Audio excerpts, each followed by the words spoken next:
더 깊숙이 넣어볼게요.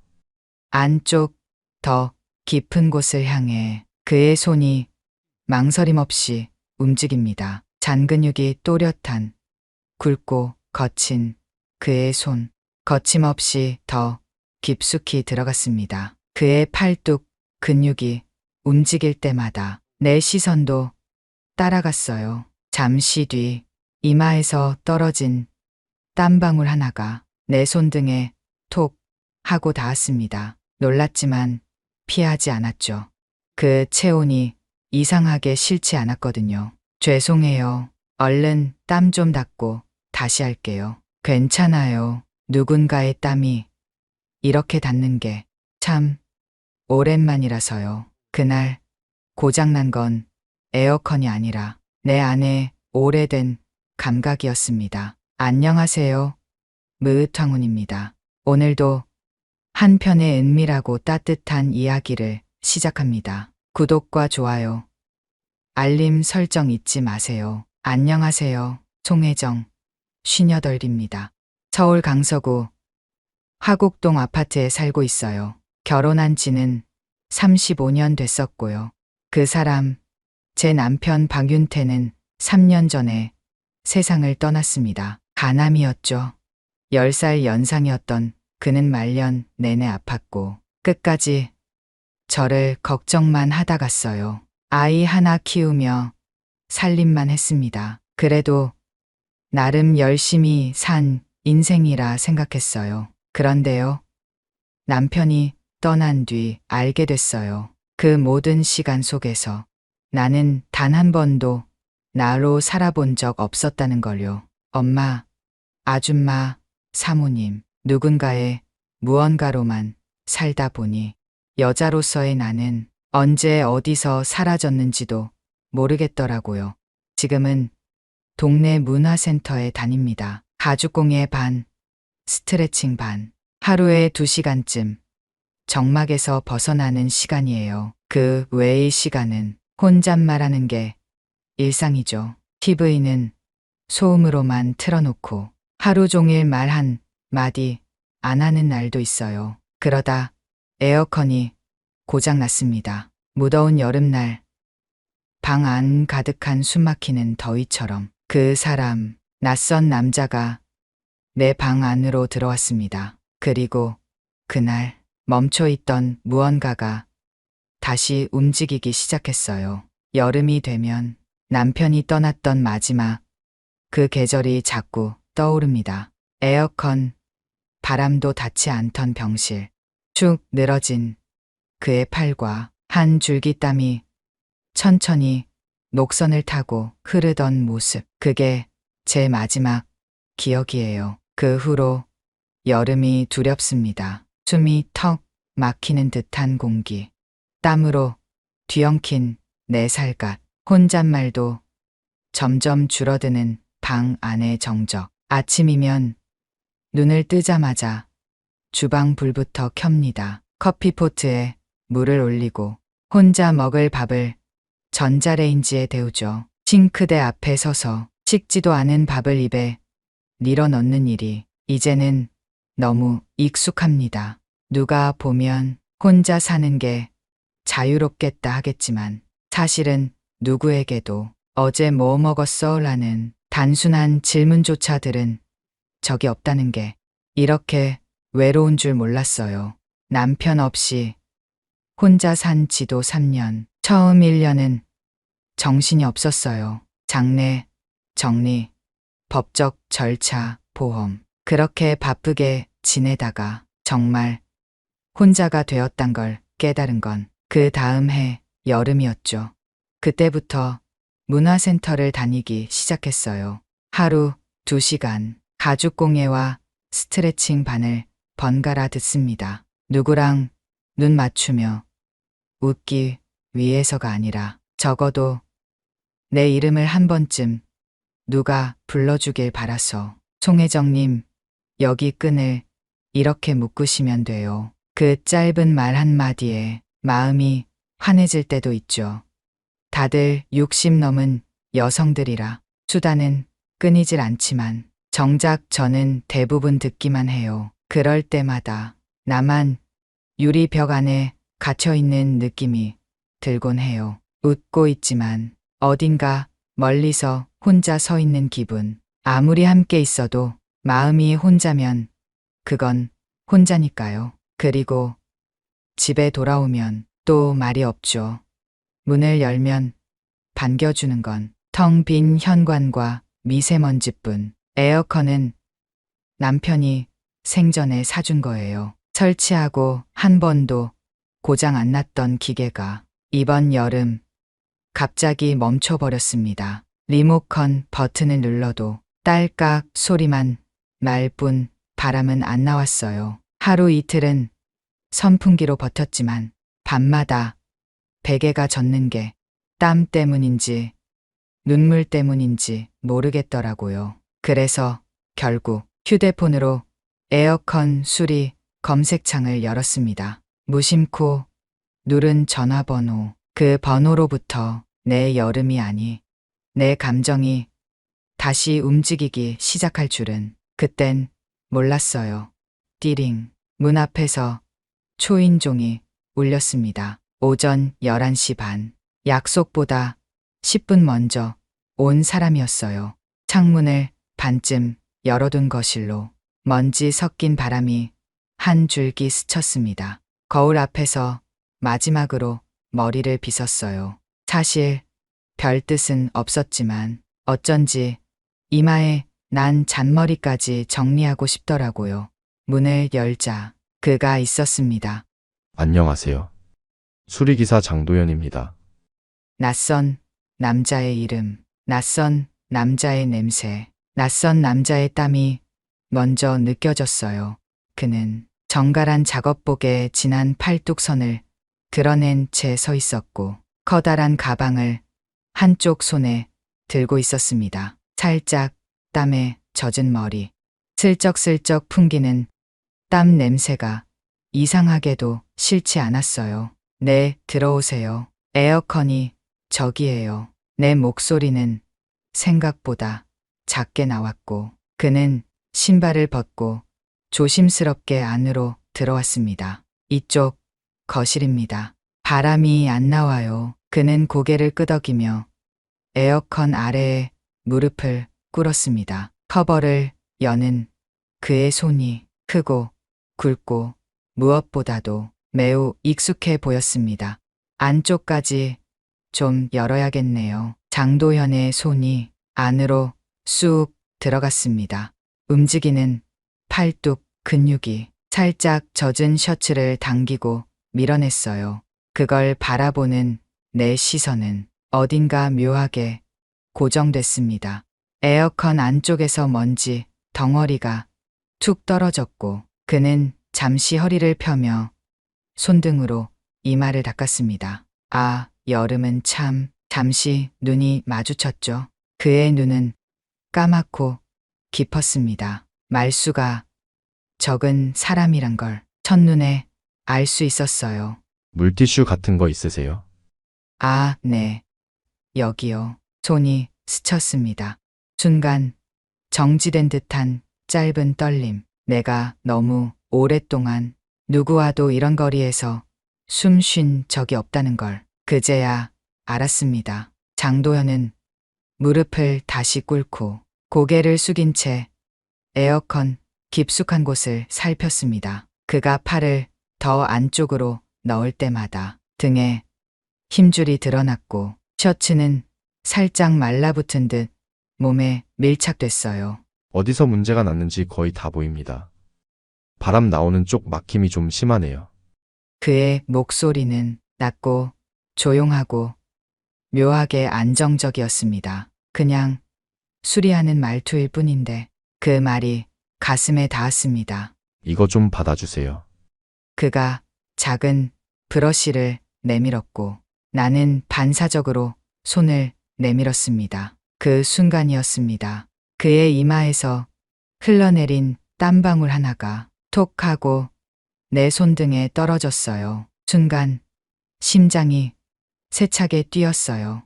놀란 듯 손을 빼려다 말았죠. 그 체온, 그 습도, 이상하게 싫지 않았습니다. 죄송해요. 얼른 땀 좀 닦고 다시 할게요. 그가 머쓱하게 웃으며 손등으로 이마를 닦았습니다. 나는 고개를 살짝 저으며 웃었어요. 괜찮아요. 누군가의 땀이 이렇게 닿는 게 참 오랜만이라서요. 내가 무슨 말을 한 걸까? 그 말이 내 입에서 나온 순간 얼굴이 뜨겁게 달아오르기 시작했어요. 숨은 가빠지고 가슴은 두근거렸습니다. 그는 말을 잇지 않았지만 입꼬리가 아주 살짝 올라간 걸 나는 분명히 봤습니다. 작업은 계속됐습니다. 하지만 내 시선은 자꾸만 그의 팔, 손, 목덜미, 그리고 숨소리로 향했어요. 오래전 잊어버렸던 내 안의 여자라는 감각이 천천히 그러나 확실히 깨어나고 있었습니다. 그가 건드린 건 에어컨 내부의 바람길이 아니라 내 안에 오래도록 막혀있던 감정의 통로였는지도 몰라요. 고장난 부분은 다 고쳤지만 필터도 교체하시는 게 좋을 것 같아요. 에어컨이 오래되어 지금 가지고 온 필터가 안 맞아요. 필터 들어 오는 대로 제가 다시 가져다 드릴게요. 에어컨 수리가 끝나고 우리는 시원한 음료를 마시며 간단한 대화를 주고받으며 다음 약속을 잡았어요. 그날 밤 나는 문화센터 친구 명숙에게 문자를 보내려 했습니다. 오늘 에어컨 수리 온 사람 의외로 괜찮더라. 손도 크고 땀이 묘하게. 문장을 다 쓰고 별 생각 없이 전송 버튼을 눌렀죠. 그리고 바로 다음 순간 식은땀이 등줄기를 타고 흘렀습니다. 도현 기사님, 문자를 받은 이름이 명숙이 아니라 그 사람이었습니다. 손끝이 얼어붙었습니다. 지우려 해도 이미 늦었고 다시 죄송해요라고 보내려다가도 뭘 어떻게 해명해야 할지 몰라 그냥 핸드폰을 꺼버렸어요. 다음 날부터 며칠 그에게선 아무 연락도 오지 않았습니다. 문자가 도착했는지도 어떻게 받아들였는지도 알 수 없었죠. 괜히 찝쩍거린 걸로 보였을까? 불쾌했을까? 아니면 그냥 아무 감정도 없었던 걸까? 내 마음은 그 문장보다 더 많은 생각으로 가득 찼습니다. 괜히 설렜던 걸까? 혼자 너무 나갔던 걸까? 부끄러움과 후회가 뒤엉켜 입맛도 잠도 잃었어요. 그러던 며칠 뒤 그에게 다시 연락이 왔고 오늘 필터를 갖다 준다고 이야기하였습니다. 띠링 문을 열자 그가 있었습니다. 필터 교체하러 왔습니다. 지금 시간 괜찮으세요?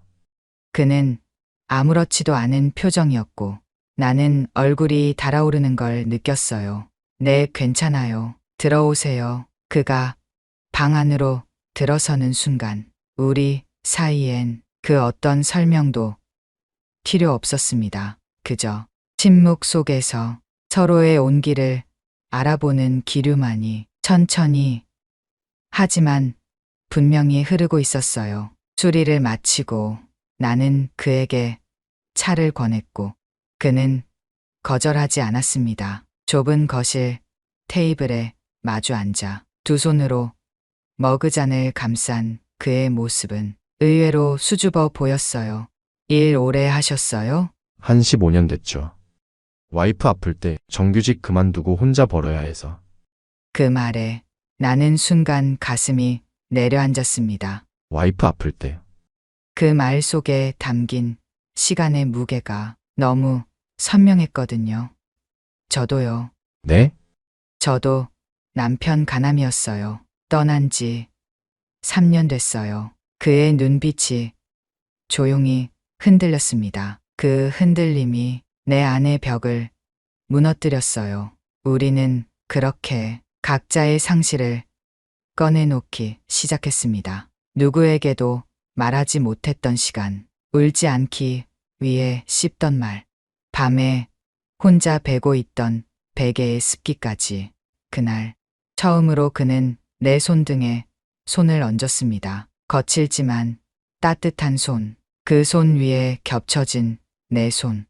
누구의 허락도 필요 없는 단 한 순간의 위로였습니다. 그 뒤로 몇 번 우리는 안부 연락을 했고 근처에 출장이 있으면 가끔 들렀습니다. 일 핑계도 없을 때는 지나가다 잠깐이라며 들어왔죠.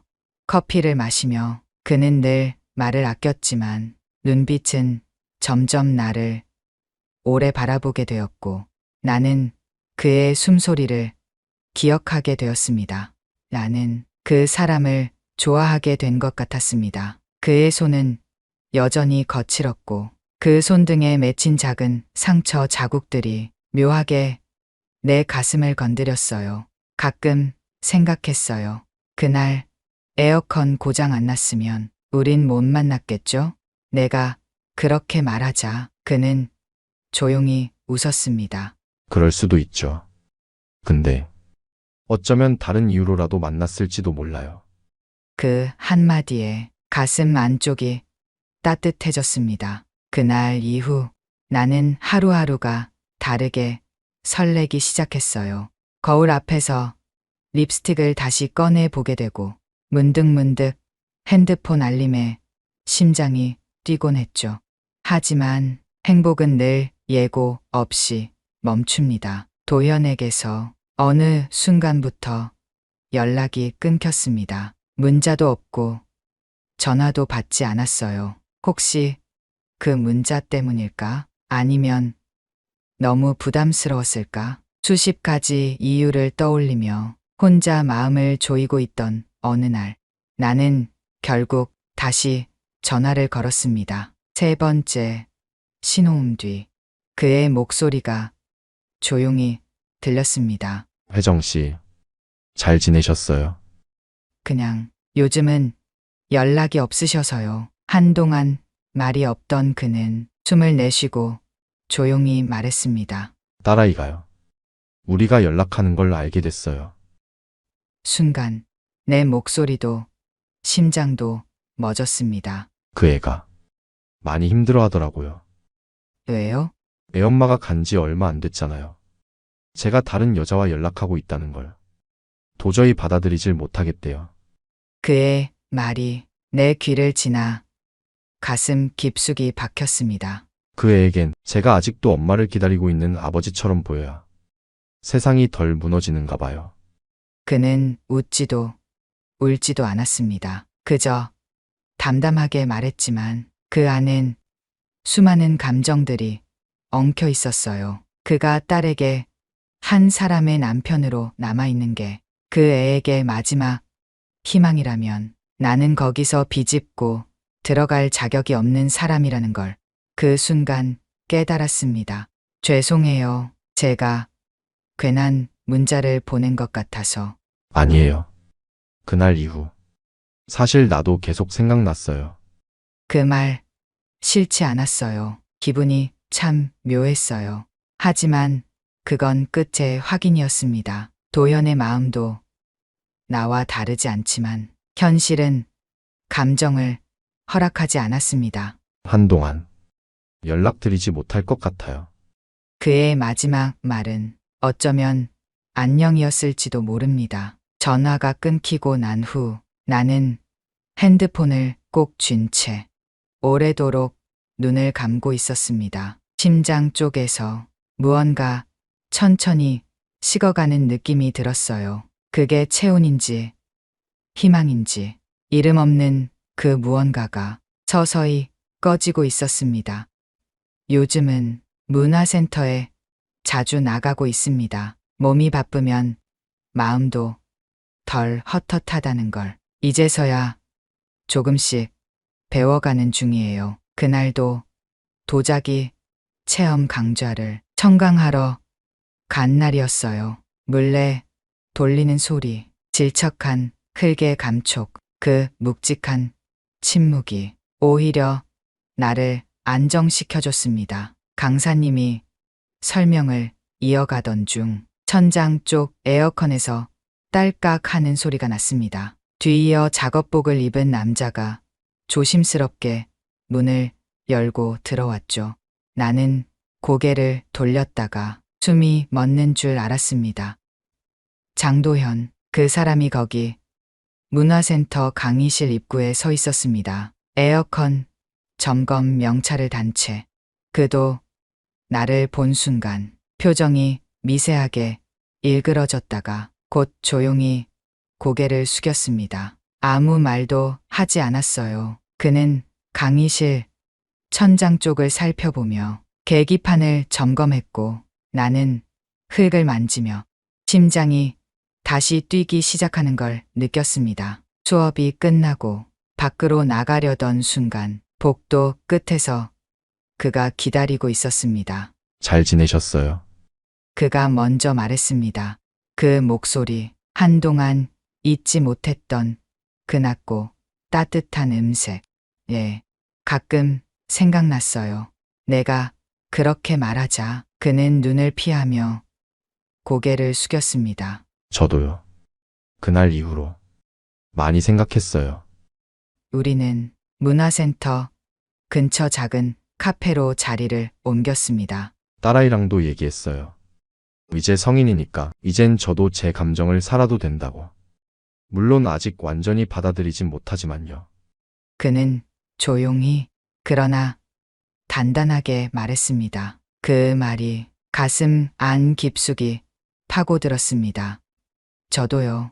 누구한테 사랑받을 자격이 없다고 생각했어요. 남편 떠난 지 몇 년이 지났는데도 아직도 죄책감 같은 게 있더라고요. 근데 그날 문자를 받고 처음엔 당황했지만 기분이 이상하게 좋았어요. 그는 내 눈을 피하지 않았습니다. 우리는 조용히 웃었습니다.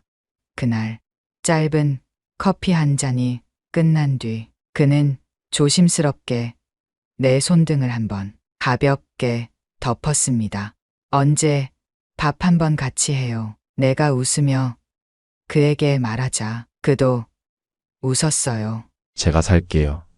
그렇게 시작된 만남이 한두 달쯤 이어졌습니다. 그는 늘 비슷한 셔츠를 입고 나왔고 나는 그날따라 입을 옷을 두 번은 갈아입곤 했어요. 자주 본 건 아니었지만 그가 오는 날이면 하루가 다르게 설레이는 마음으로 지나갔습니다. 칼국수 먹고 순댓국 먹고 어느 날은 낙지볶음에 맥주 한 잔. 많은 이야기를 하진 않았지만 그가 내 말에 고개 끄덕이는 게 그 사람도 혼자서 오래 있었구나 싶었죠.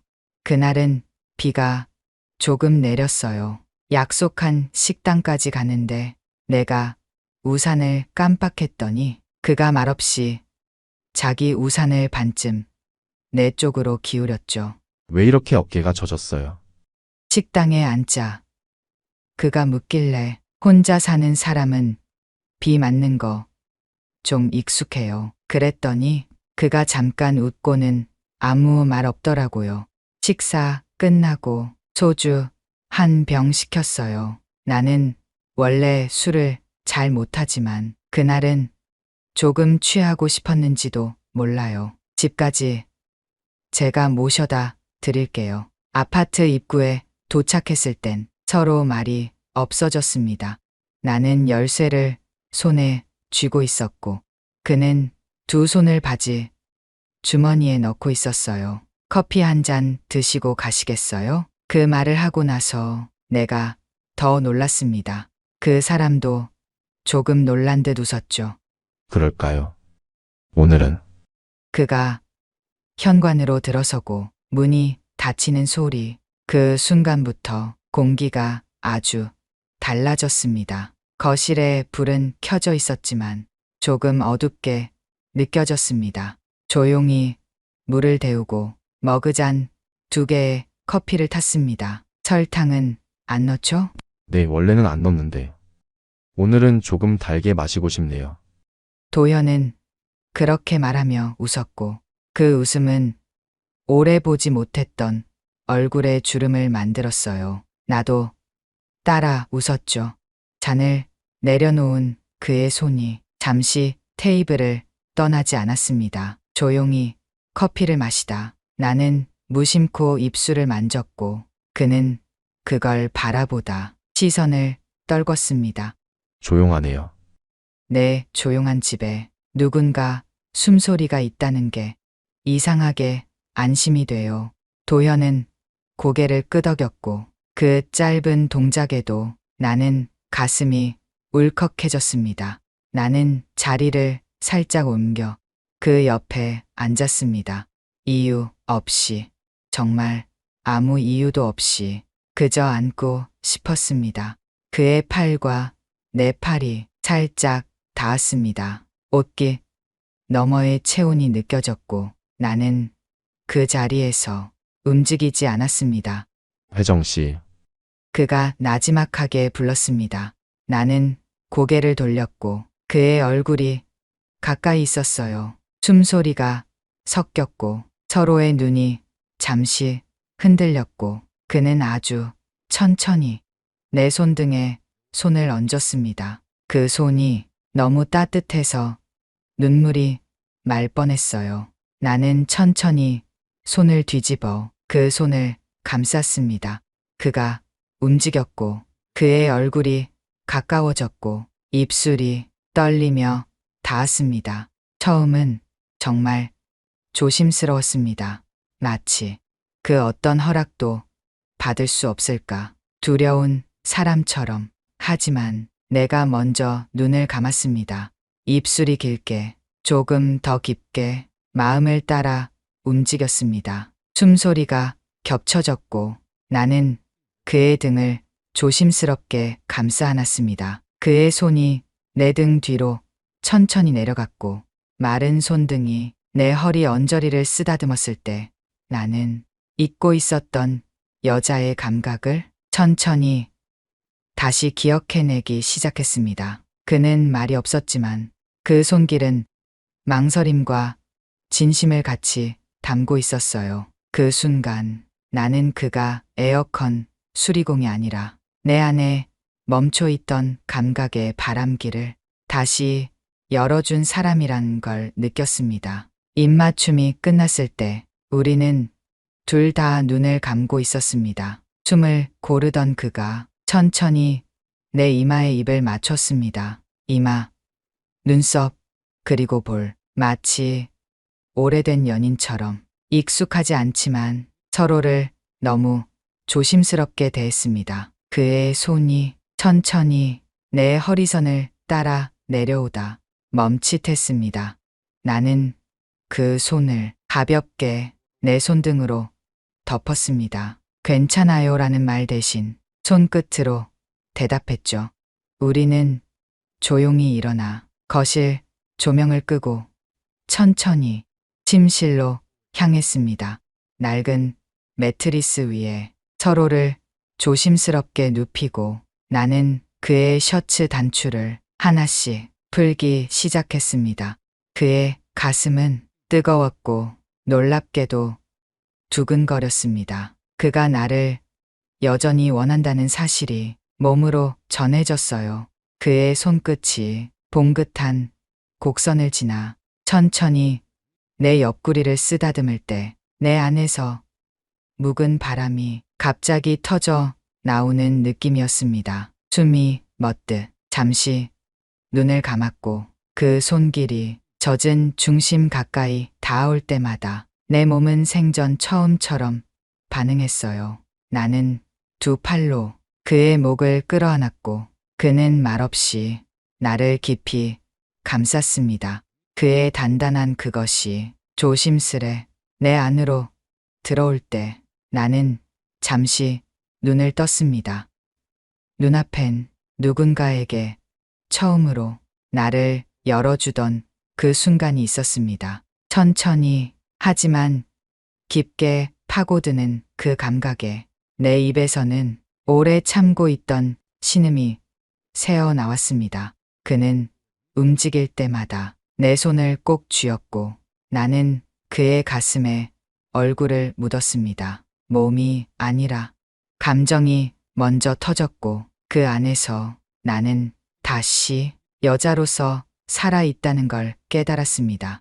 그 밤 우리는 서로의 모든 흔적을 기억하듯 천천히 그리고 완전히 서로에게 스며들었습니다. 그 밤 이후 우리는 한참을 서로의 숨소리만 듣다 잠들었습니다. 창문 틈으로 새벽 바람이 우리의 머리칼을 살짝 흔들었고 나는 언제부턴가 이대로 시간이 멈췄으면 하는 말도 안 되는 생각을 했어요. 다음 날 아침 햇살이 조용히 방 안을 비추고 있었습니다. 커튼에 콩알처럼 맺힌 빛을 보며 나는 천천히 몸을 일으켰죠. 거실로 나왔더니 거기엔 그가 조용히 앉아 있었습니다. 커피잔 2개, 잔잔한 아침 공기, 그리고 그가 내리는 고요한 숨소리. 나는 조금 떨리는 목소리로 말했어요. 잘 주무셨어요? 그는 작은 미소로 대답했죠. 네, 혜정 씨 덕분에 이렇게 따뜻한 아침을 오랜만에. 그 말을 들은 내 가슴이 따뜻하게 울렁였습니다. 거실 탁자 위에서 2잔의 커피를 마시며 우리는 어젯밤의 무게와 기쁨을 천천히 말로 꺼내기 시작했습니다. 어젯밤 정말 오래 기억에 남을 것 같아요. 그는 주저하며 말했고 나는 고개를 살짝 끄덕였습니다. 저도요.